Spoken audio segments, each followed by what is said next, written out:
This seat is more than a seat.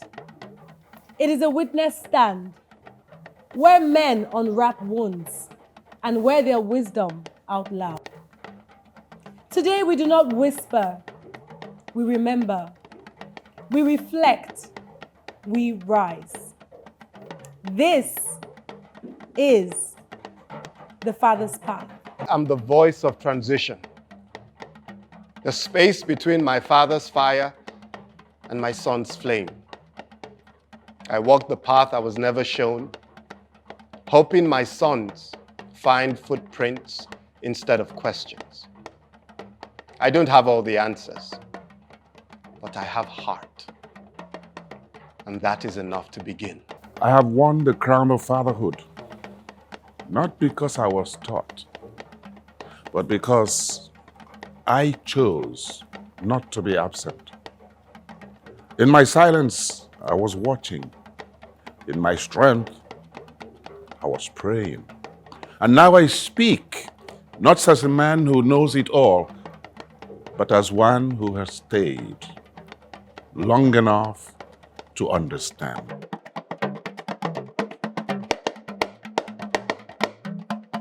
Welcome to the Father's Path, a space for stories, healing, unlearning, and truth. I am honored to sit with two phenomenal men, each representing both strength and softness, time and transformation.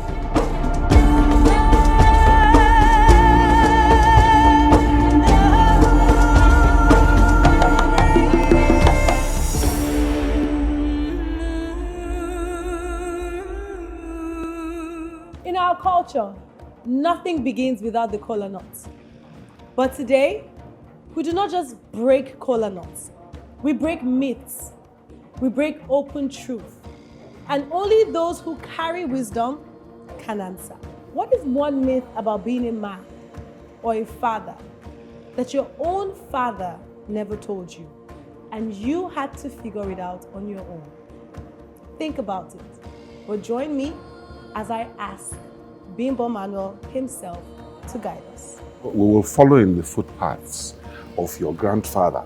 Thank you. Because you see, these things, they all mean different things to different ethnicities.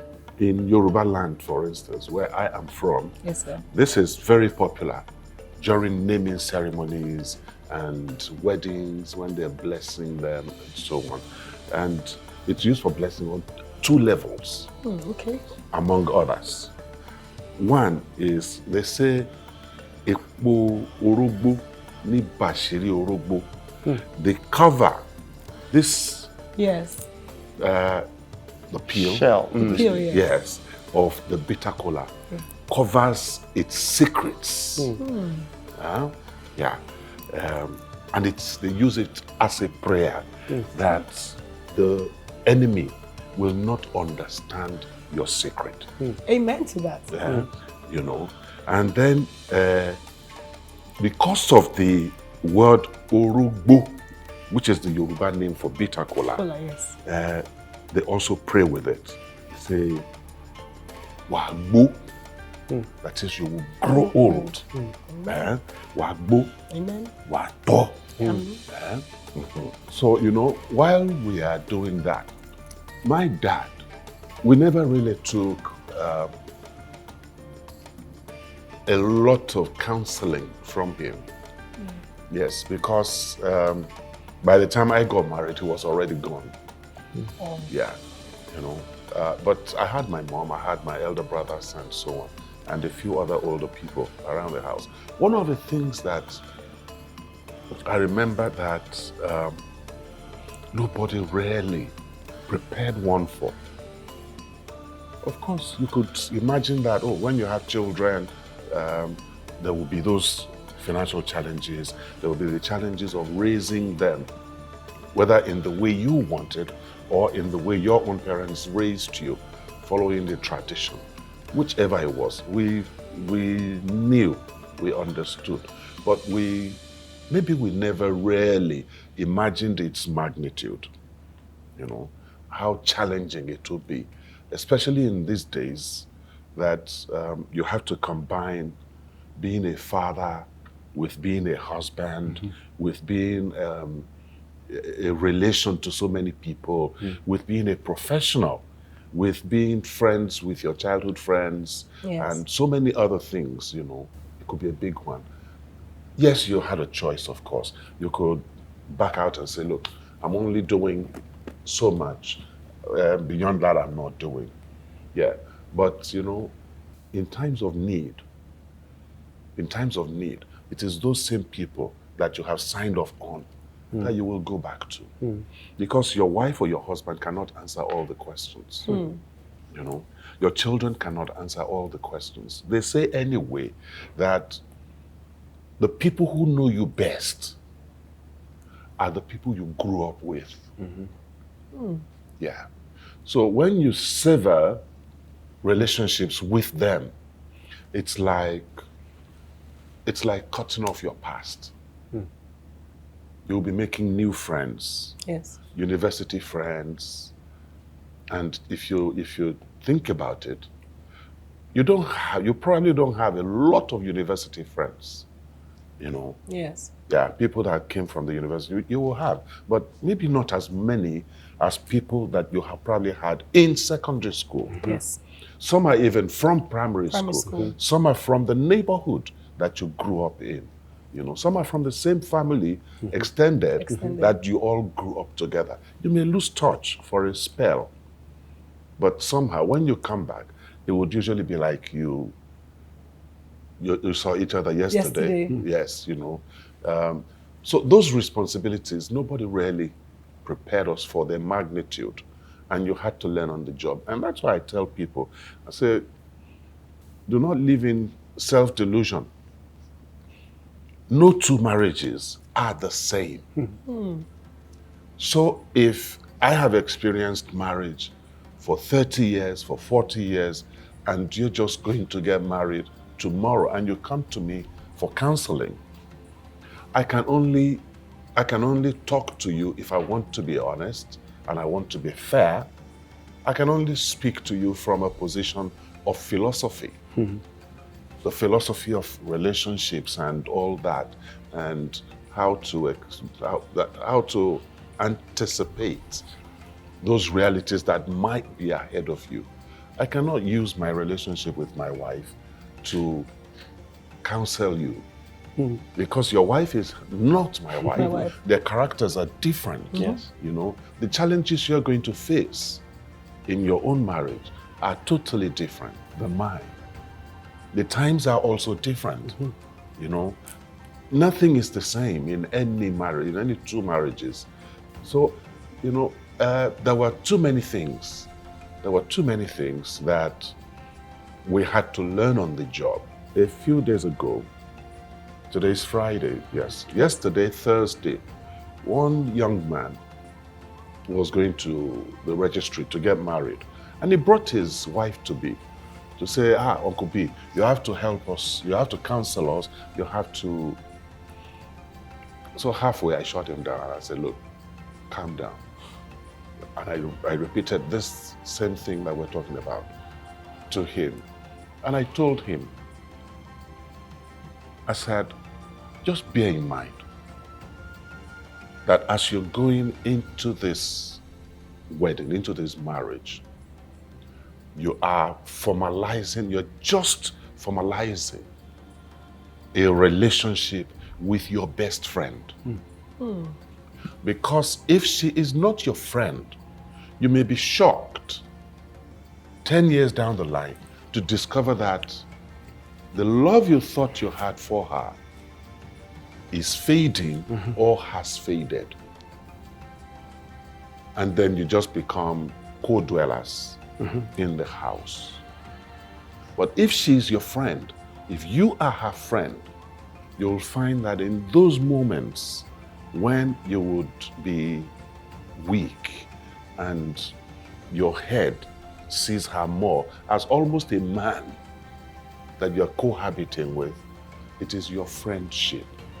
That friendship before the marriage, the friendship you sustain into the first few years of marriage that will carry you through those moments before you find the magic again. Like I said, there are a bit too many things that we did not quite understand. Our parents might have thought that they had educated us enough about marriage, but the reality is usually different. The reality is usually different. Okay. Yeah. Thank you. That was deep for a start. It took us there. It took us right into it. Okay, now we're going to the heart of a man. And in this God, I have questions. Yeah. I have numbers. Numbers. Okay. Daniel, I'll have you He's pick going first. first. Yes, he's going to go in first. Don't look at it. Don't look at the number. okay. Don't look at it. Yes. And don't let your hand get stuck in it. You could just turn it out. Yes, I'm picking up. Yes. So it doesn't become the story of the monkey. 4. 4. Yes. All right. Have you ever had to apologize to your wife or your child? And what did you learn from that moment? Well, for my wife, I'm constantly apologizing. Whether I'm right or wrong, I'm just constantly apologizing. So, have I ever apologized to my kid? Yes, I have. I mean, my oldest kid is 6, and she's quite perceptive, very intelligent girl, and she would call you out. You know, you do something to her that you think you can get away with, and she'll call you right out. She'll be like, "Daddy, no, that's not it." You know, and it's easy for me to just, you know, shrug it off and be like, you know, I'm your father. Yes. I do not care what your opinions are. This is how it's done. This is my house, my way. You know, but I've also come to understand that because she's very perceptive, she would read meanings into everything, and she would, even if she doesn't express it, she will hold it, you know, and it will form, it will calcify in her heart, you know, and she will just grow up with that idea of who a father is and what life is and stuff like that. So and because I have 3 kids, I know what each of their strengths are. I know how to relate with each of them differently. For her, because she's very soft, she's very perceptive, she's very intuitive as well. She's not stubborn. So you tell her to do something and she will do it. You tell her to keep quiet and she will have her opinion, but she will do what you say, you know. So I know to relate to her a bit differently from the way I relate to my son.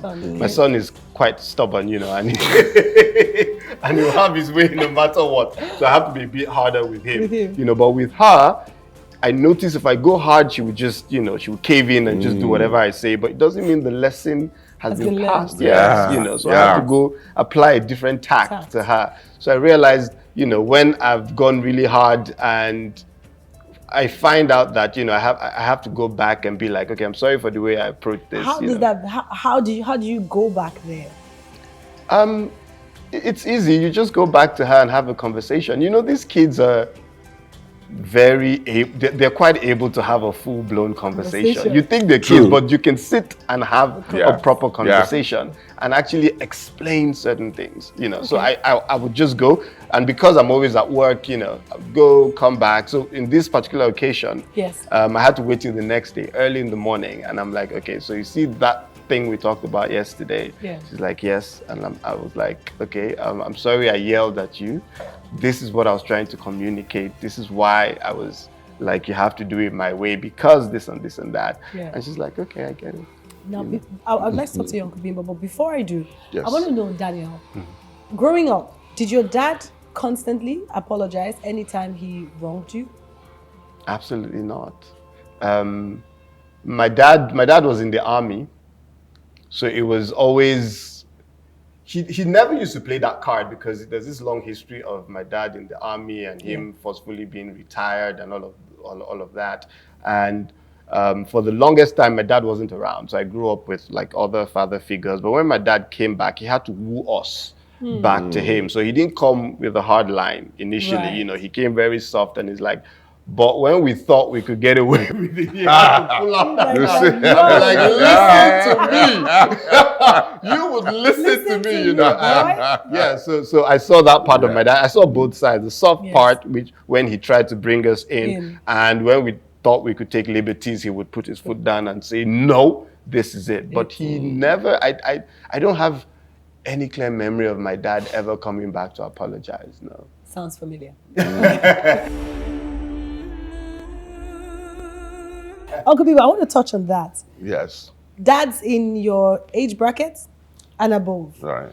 Most of us don't have those experiences of our parents apologizing, most especially when it's clear that they were wrong. Rather, we have them say, come and eat. Do you want ice cream? Well, do you want to go and play with your friends? We see the extension of kindness, but not the outright apology.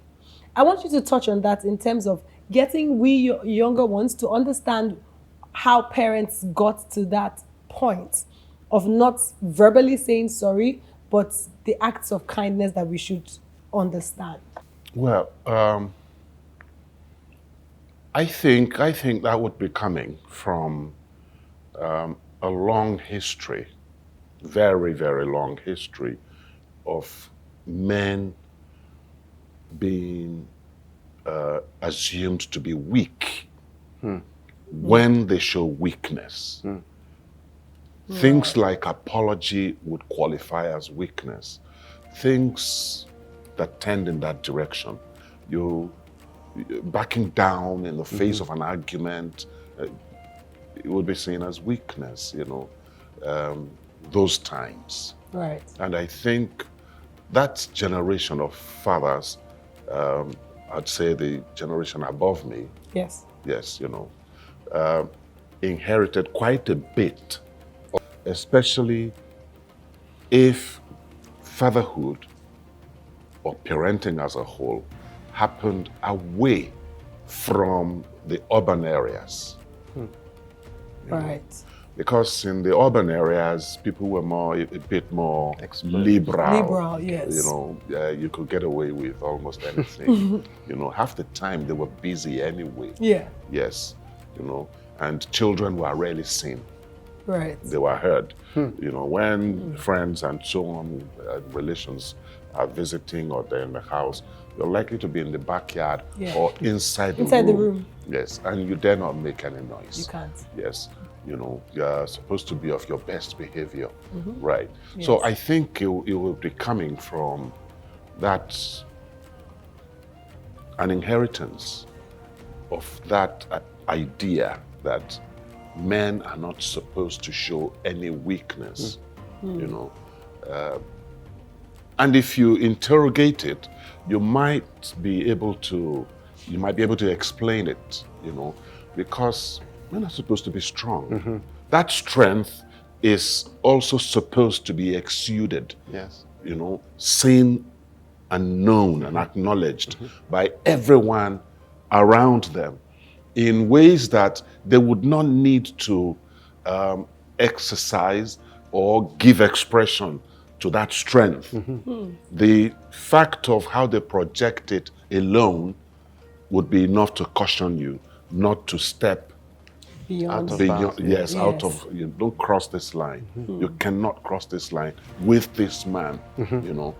And the effect of that usually is that the men of those periods were extremely lonely people. Yeah, they were extremely lonely people. The children would go to their mothers first, Yes. you know, before. So it was only the really tough issues that they would bring to the father. Yes. So in many ways, they were removed from the active participation in parenting. But behind the scenes, of course, they were the hands that pulled all the strings in the house, you know. I'd be a bit circumspect to outrightly condemn them. That was what they inherited as a mentality, you know, because many of them, very many of them were coming from backgrounds of people who had fought wars, people who came from royalty, people who were people of valor, and so on, you know. That was what they knew. That was what they knew. Nobody taught them about women's liberation. How can you raise it? You know, nobody spoke to them about child rights and things like that. Nobody spoke to them about child psychology. They didn't understand all of that. Yes. It was in the way that they were taught that they also transferred Right. that Knowledge. training to the people that that were under them. Under them. Yes. Okay. Thank you. My turn to pick. Your turn. I hope I pick one.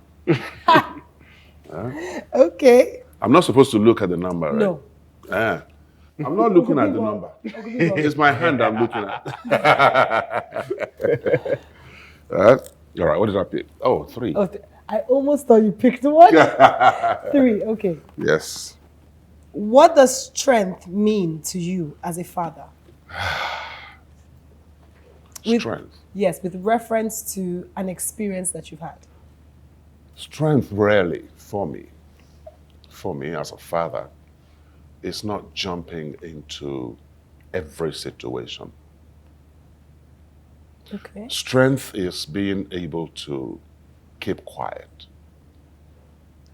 Strength is being able to stay calm in the face of extreme provocation.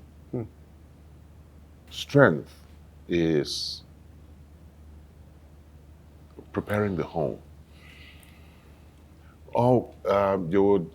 My wife will say, oh, you're so pessimistic, you're so negative, nothing can happen in the house. I say, yeah, but I will put security lights around the house anyway. Oh, I say, yeah, you're right. Oh, glory to God. Yeah. Hallelujah. But we will still do it like this. Just let us be prepared.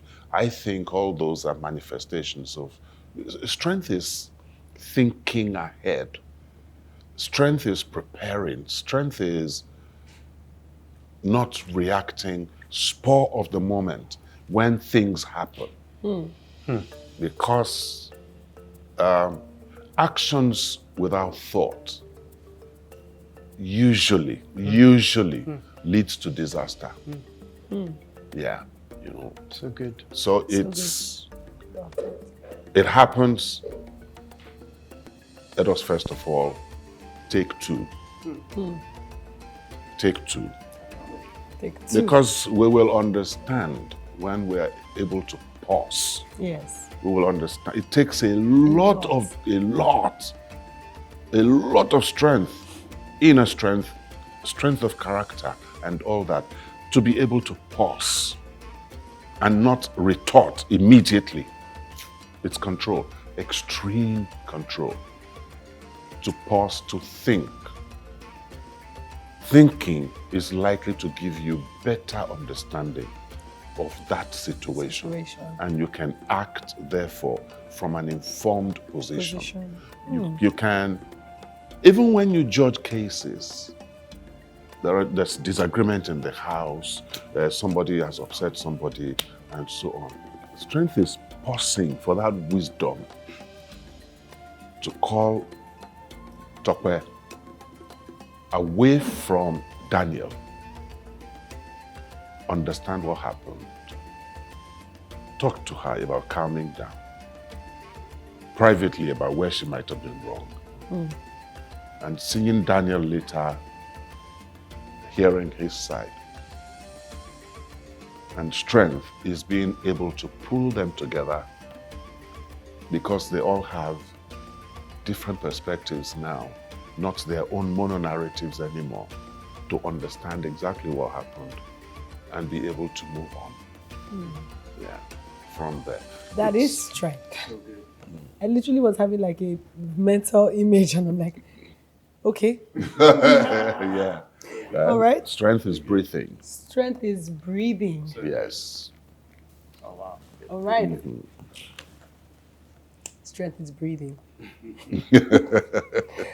Breathe. 5. Oopsie. It's gone back inside. No, it's fine. Yeah, okay. We know not to pick 5. And to pick 5.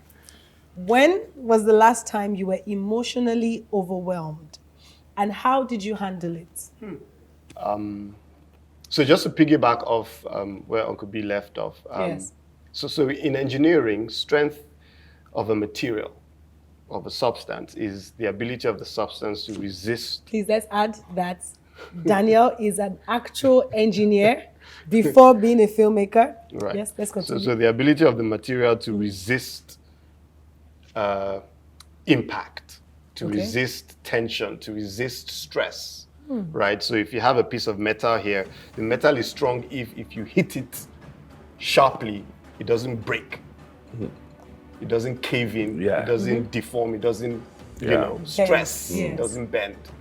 So you measure the strength of that material with the degree of impact, right? So you rate the impact and then the rate of depression or breaking of the material, right? And I said that to say that, so as a man, when you're faced with different impacts, tension, stress, oh, we need this, oh, this has happened, oh, Uncle B said something about your ability to resist that initial impact. You first take it and hold, and then have time to regroup and think about it, then respond, right? Yes. And as a man, you face these challenges, you face impact, you take pressure in every single day, right? In my own home, there were times when, and this happens with young kids a lot, there were times when all three kids will fall ill at the same time. The same time. At the same time. Yeah. And in that moment, it's like, of course, the mother, the wife is like, hey, immediately there's like, move, action, let's do this, panic. And immediately you have to first calm her down. So your ability as a man to be that bored, to just calm things down first. Like, okay, I see that, but wait. Let's assess. Let's assess the situation. Let's see what is going on first. Are we taking 3 children to the hospital at the same time? Are we, keeping at the 3 situations emergencies? Do we have to, just that ability to buy yourself a few moments to think, assess, and respond, right? For me is strength. And it comes a lot from men because you're the resounding board. You're the one they run to for solutions. You're the father. And you have to have the answers. You have to have the solution. Yes. You don't have the luxury to say, I don't know. I don't know. Yeah, I don't know. Who do we run to? No. You have to deliver the goods. For men, we have moments where we can withdraw, right? You don't have to respond immediately. That's a temptation to want to, because the world expects you to respond immediately. No, you don't. For example, when you're having a conflict, for example, with your spouse, with your wife, the temptation is always, respond. Say, oh, she's saying all these things. No, say something back. You have to know you don't have to respond. Wahala. Yeah, you don't have. Most times, responding immediately is, making the issue to fester. So you can take a step back. You can take a minute, calm down, regroup your thoughts, and then you respond. Also, for men, we need to learn how to. We need to find areas where we can go to regroup, right? Traditionally, we have a man's corner, man's den, all these things. A man would need that because that's how you handle the pressure. So you take all this pressure, you need to go somewhere to resort, go somewhere to regroup and get yourself back and then come back and respond to what the challenge is. Yes. And by all means, you will meet the challenge, but resist the urge to want to react, to be reactionary. Yeah. Because being reactionary doesn't really get you anywhere. Right. Now, talking about this, I'm going to reference this to marriage. When you spoke about regroup, and I'm talking as a lady, of course, there are times when the man goes to the men's corner, to the beer parlors, or where you have conversations with your friends. This is just a question for clarity. I'm sure many ladies want to ask this question. Why isn't that stepping back to conversations with, like, babe, why isn't it in a vulnerable moment for you with her? Why is it with your fellow men? Because you never understand. you don't want to show vulnerability, and I stand corrected. Uncle Okay. B might correct me, Okay. being, the older one. You don't have to show vulnerability. There's a kind of vulnerability that you should never show to your family, to your wife. You cannot drop that burden. It's a huge burden, and it would be unfair for you to unload it on them. What if they have capacity? They cannot. That's why you are the man. If they had capacity, they'll be men. Okay. They don't have the capacity to handle the pressure that men handle. Do you think that is Uncle B? I'm going to direct that to you now. Okay. My question now is, Uncle B, do you think that maybe there's I don't say stereotype, but there's a way that men have been programmed to think that maybe don't take the vulnerability to the woman and take it to your fellow men versus actually try? See, Chakwe, Yes, sir. we must first acknowledge that the psychological makeup Okay. of men is totally different from that of women. Women. And because of that as well, our values are also different. The way we converse are different. Yes. The way we assess issues are totally different. The man tends to operate more from the head. The woman tends to operate more from the heart. Oh. Where the woman, for instance, is saying, oh, Bolande needs 200K because she has to go and bury her mom. She was only one of 2 children that the woman had. Oh, all of us empathize with her. The first place the man's mind is likely to go is Nancy is going back to Babcock tomorrow. He's not likely to release that money. Because, again, that is his own integrity. Integrity is extremely important to the man. Let us define it to responsible men. Okay. So if he says, come and bring the car, come and collect your money, the last thing he wants to do is explain to you when you come. Because he has given part of your money to Bolanle to go and bury her mom. Right. He's not likely to think like that. The woman is likely to think like that. The woman is likely to tell him that this man is not a stranger now. He has been working for you for like 5 years. Just tell him that by next week we will give him. No, the man does not think like that. You know? So it's in our wiring. It's in our engineering. We're just not made to be like that. We're just not again, I repeat, the responsible men. Right. You know, yes. We're just not made to be like that. And there's nothing wrong with that, you know. There's a way men were made to be, there's a way women were made to be. And together they raise the family. They're supposed to balance it complement. out. Exactly. Right? So the child needs both masculine energy and feminine energy at the same time. So what often happens in today's world is that, you know, because times are changing now, so masculine energy would be around for some time, go to the farm or go to war and come back, and then the woman would be around and stuff, you know. So more feminine energy at the child's productive, or when the child is growing and things like that. So there's a way in the old days it was tapered, right? In today's world, both parents are away. They're abdicated. And then they're together again. Now we have to round it up a bit more. The men have to show some kind of female energy. The women have to show some kind of to just balance it out in the life of a child. Okay. My wife, for instance, is a lecturer in the university. And because of the kind of work that I do, I'm out of the house more often than not. Yeah. She's learned to steal up. See that? Right. Yes. I get what you That's mean. in confirmation Yes, of what yes, you said. absolutely. Yeah. She's learned to steal up, especially as we also have boys who would explore. You know?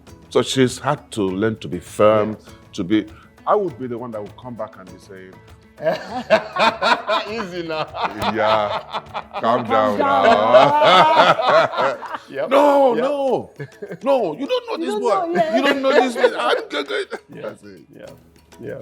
Okay. All right. That gave me all the explanation. Who's going next? Uncle. Again, Yes. Yes. so soon. Yes. that was quite clear. Okay. 6. Is this 6 or 9? No, it's It's 6. It's 6. It's 6. Prove it. When you hold the paper at this angle. Okay, question 6. What does faith or spirituality teach you about fatherhood? This is a tough one for me. Okay. This is a tough one for me because for a long time, a big part of my life, married life especially, I was all those serious Jim. Yes, you. Yes, you know. In fact, I was, up to the level that I almost even left this job. Okay. And we learned quite a bit there. However, I don't know anything about Shango, about Oya, about Oyifa, and so on. I don't know enough about them to convert, you understand? But I am an Africanist. I believe that whatever is wrong or is perceived wrong with our African tradition is or could also be wrong with any other faith. Right. Yeah, because we can ask questions. People are asking questions about Christianity Yes. all over social media now, all over the internet. You'll find questions and they will give you reasons why they're asking those questions, and they're sensible. Same thing for Islam, for any of these other religions, you know. So I was concerned at a point that if there were so many questions about all these other religions, so why does it seem like ours is the one that is evil, you know? Right. Yeah, so I started to step away a bit from blindly following just one religion Right. that I have too many questions about to be totally convinced, you know. That does not, however, suggest that I question God, Yeah. you know. Because every religion has God in its center, at its heart. Yes. And Christianity, Yoruba, traditional religion, a few others that I know about, even as far as Ghana, actually have definite positions about fatherhood and your responsibility to your children. The Bible talks about how to raise your children as a father. The Bible talks about your responsibility to the children that you give birth to. Same for Ifa. Right. Yes, same for Ifa. In fact, Yoruba have quite a number of sayings and adages and proverbs, you know, that suggest that you're equal to nothing if you give birth to children and you do not train them. You know, you do not train them, you do not guide them in wisdom. So faith is the word that you use to define it, you know. Maybe that was what made it a bit difficult for me to answer that question in the context of a particular faith, yes. you know. But religion as a whole, as a package, as, you know, as spiritual wisdom, Yes. you know, teaches that these kids did not ask you to have them. At all. And if you chose to have them, then be ready to take full responsibility until they get to the point that all of you know and accept that, yes, now they can take care of themselves if they have followed your teachings, your trainings. Okay. Yeah. I like that. I do like that. Powerful. And you know, this also goes to tell us about exposure, how times have changed, with how our ancestors were African traditional believers, and how with the coming of Christianity, and you see sometimes when you compare the Bible, the Quran, you see that it may not be the same names, but the stories are somewhat guide you exactly. Yes, yes. And it's just you to hold on to your belief system and function. So yes, thank you. So now we're going to move to segment 3, which is learning, unlearning, and relearning. Daniel, That's his. Daniel, I'm starting with you. Okay. Yes, it's still going to take questions. Oh, really? Yes. I'm just saying, like, the questions are going to move to a different direction now. Cool. Yes. 10. 10. Okay. Look at you going all the way down. All right. How do you encourage emotional strength in your son? Wow. So for me, I let him express himself. Okay. You know, I'm not quick to soothe him. I'm not quick to, you know, placate him. I let him express his full range, and trust me, he does have the full range. You know, when he's upset, I let him be upset. You know, when he's done, then I talk to him about it. I try to help him express, you know, with words as well. So when he's done with his tantrums, I mean, he's still very young. He's 3 going on 4. You know, I allow him express his tantrums, and then I talk to him. So what are you trying to say? What do you need? You know, get your words out, articulate your words, you know. So yes, you've expressed your emotion, the raw emotions, but now try to convert all of that into actual words and try to articulate your feelings and what you're saying, you know. And I try to, and I you know, so I have that tactic with him. Right. I'm also trying to do this thing with my wife where I'm tough with him, you know. I want to push him more, you know. Because he's young, you know, he has a tendency to be, you know, mommy's boy and try to, but I want him to be a bit tougher now. So I push him away, you know, try to not be too huggy, you know, with him. Because I want him to develop some toughness, some grit. Why? You know, because I think you need it in the world. It goes back to it. Yeah, masculine energy. You need to be like, you need to be strong. You need to be tough for a man. You know, I mean, again, you're tempting me to get into that slippery slope of gender role. But it is what it is. In the world that we live in, men have to be strong. Okay. And the strength, you might define the strength in different ways, but again, you should be able to resist change and resist pressure. For a man, you know, because you lead your family someday, and you should be able to, you know, lead them in strength. Okay. I have 2 questions. Now, I remember, I mean, from our friendship, I know that your dad, and I mean, you said it, so your dad was not there. Yeah. Now, as a boy growing up, with your dad not being there, and being a dad now, what gaps did you feel as a young boy that you're trying to not have your son experience? Ooh, Lord. Like, do you want to go there? Yes, I do. Because, and this is coming from you seeing the need to help your son be tough. Yes. And I know that we will not touch on that, but I know some tough times you had growing up. Yeah. So now that vacuum Yeah. and that journey now, is it coming? Your need to toughen your son, is it coming from the card that life dealt you? Yes and no. Okay. So my father wasn't around because he was in prison for the longest, for a while. Yeah. Because, the military government put him in prison. But I had father figures around. Right. So I grew up with my grandparents in Benin, and he was very present. My granddad was very present.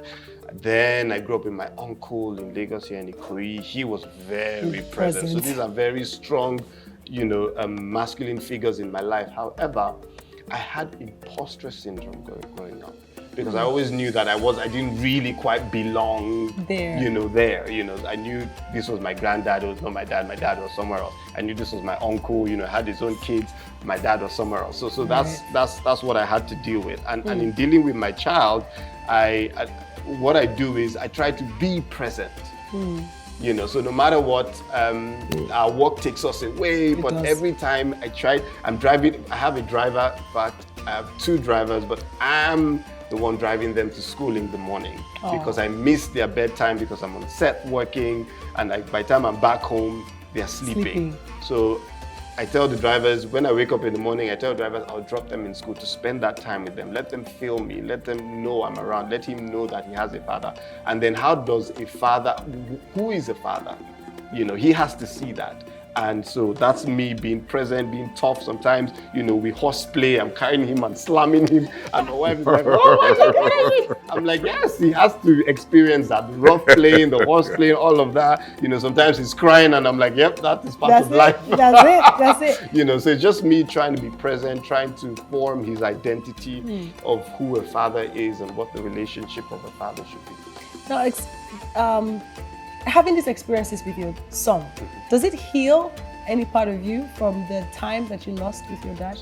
So I've done therapy. I've been to therapy, and when you do therapy, you unearth a lot of things and stuff.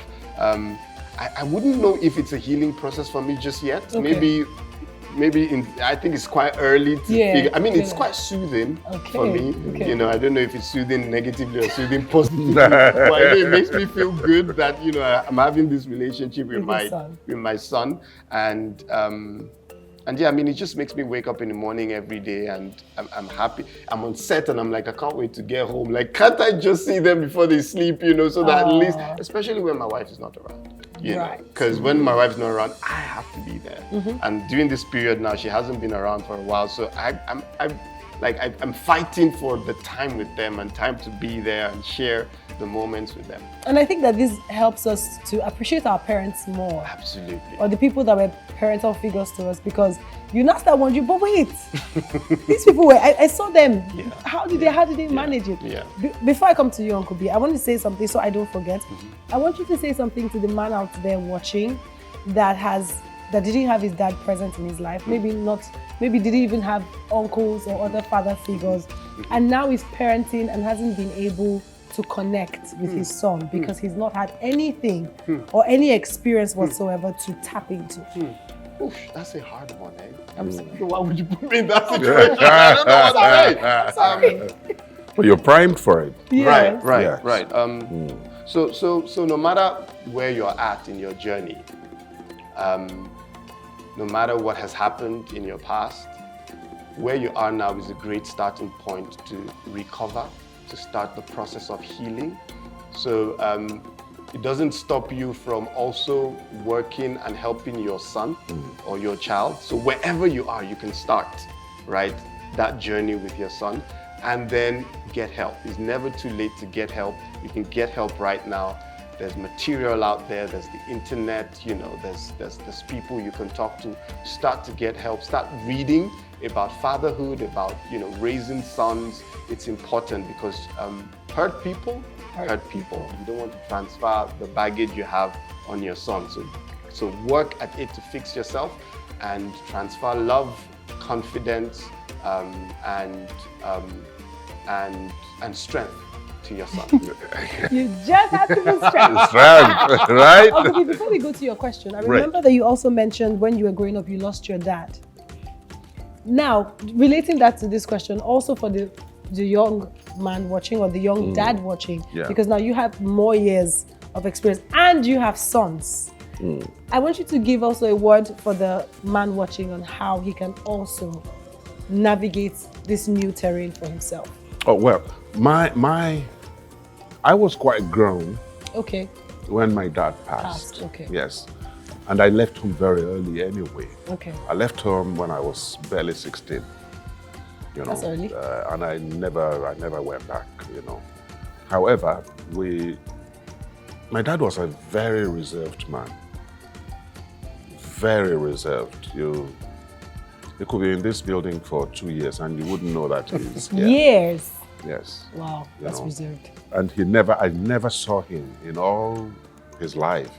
I never experienced him shouting at anyone. At all? At all. I never.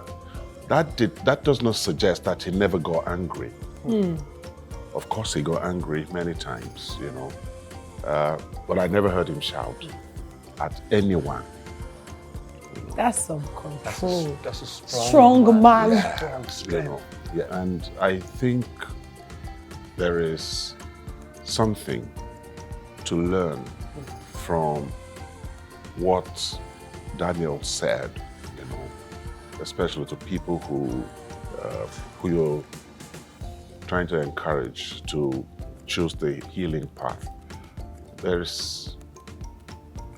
I think one important thing that we should constantly remember is that daughter, that son, is a totally big standalone entity on their own. They will mature into life. They will affect other lives. They will affect their own lives. And sometimes I wish that I didn't have that responsibility. Honestly, sometimes I wish it wasn't me that had that responsibility. Like some extraterrestrial, some spiritual being could just make them into what they're meant to be, you know, because it's an extremely sensitive thing. It's like playing God. You are creating a whole life by yourself as they grow in your hands. What you feed them is what they manifest. What you tell them is all they hear. And what they believe. Yes, that's what they believe. And that is how they grow. You said it, you know, hurt people, you know, yes. So if you teach them to be bad, they will be bad. If you abdicate in the name of becoming like the Joneses, somebody just bought a Mercedes-Benz, you too, you must get a Range Rover. Somebody just moved into Ikoyi, you too, you must move to somewhere close, you know. And therefore you're taking 3-4 jobs. You do your own job in the one they're paying you for, and then you go and resume at a private job, and then you're chasing a business in Abuja, you're chasing one contract to Port Harcourt in the name of providing for that child. But you forget that that child is the one that will ruin you. Yeah, because you're not teaching him anything. Yeah, you're not present. You're not present. So the teacher will teach him or her. Friends in school will teach him or her. Very true. And then the internet will teach him or her. So whatever you come back home to meet, you take. Okay. Yeah. Our very last question, Uncle B. Yeah. Oh, it's me. Yes, it's you. It's me. Is anybody hoping I pick a good one? What's that? 9. Is this 9 now? This is 9. Prove it. I will prove. You see, now that I have 6, I can prove that this is 9. See? Okay, turn it upside down. Fine. 9. Yes. Okay. It is a good one. It's a It good is a one. good one, yes. What advice would you give? Oh, advice. I said it's a good one. What advice would you give to the next generation of men, or to this generation of men, to remember about being fathers?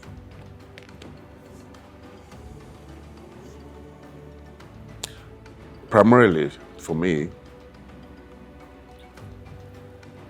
it is to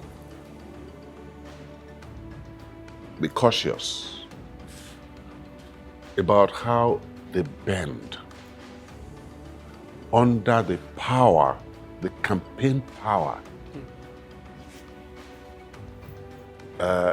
by the women's rights movement that emasculates men, because women are going to be sorry for it years down this line, because they will destroy all the men so much that there will not be men anymore. When they need them, there will not be men anymore. Men also have to be careful not to surrender. I'm not advocating confrontation or anything, but take up your responsibility as men. Be men truly.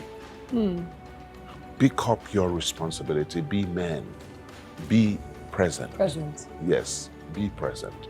Understand who you are, how you are specially different. How you are specially different. Let the woman flaunt her beauty and her brain. Allow her. Allow your woman to blossom to full strength. However, it should not stop you from being a man. In my home, I'm proud to say it, you know.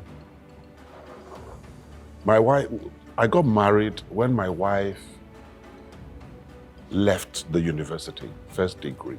Okay. You know.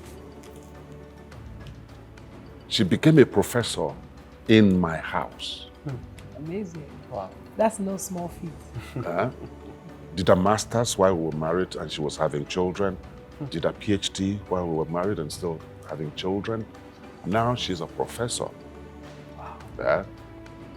I wanted to go to school as much as she did. However, and she encouraged me, to be fair to her. Yeah. She encouraged me because I thought I was going to end up in the university, you know, teaching. She encouraged me, but I told her, I said, look, I am older than you. There is no way, God will not permit it, there is no way you're going to die before me. When I go,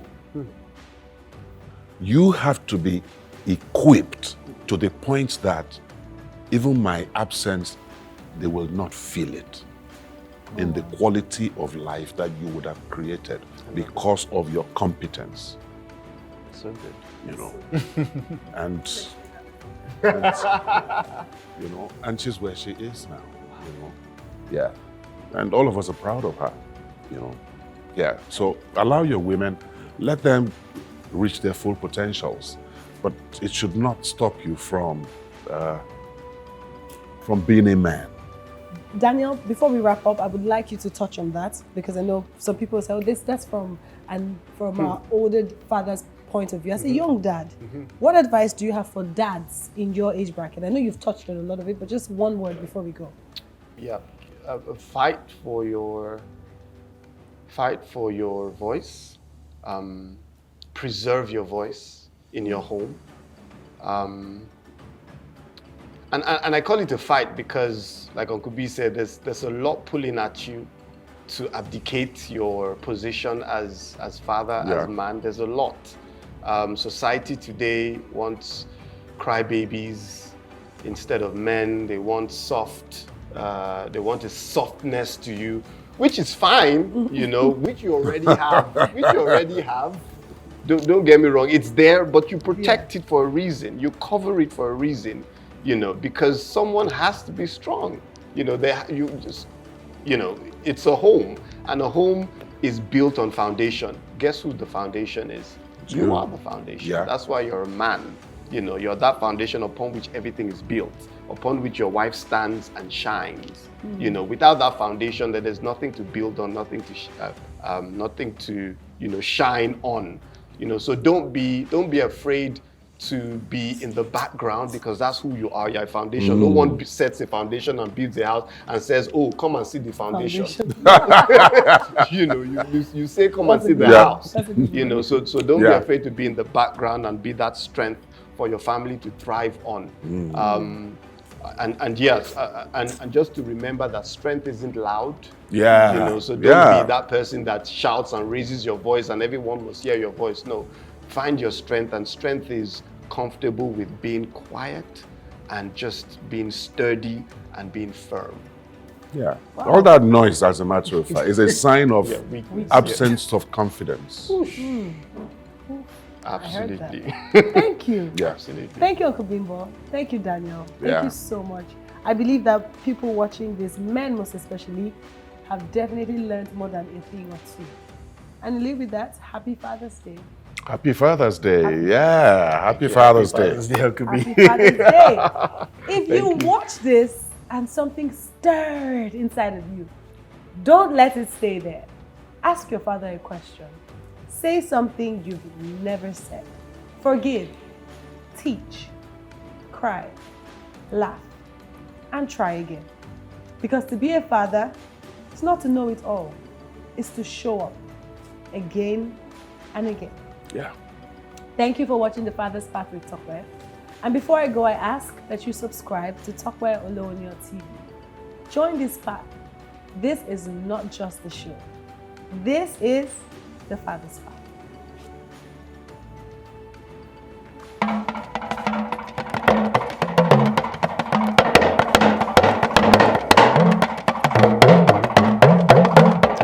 Cheers. Yes. Yeah. Very good time. Thank you for coming. Yeah. Thank you for coming.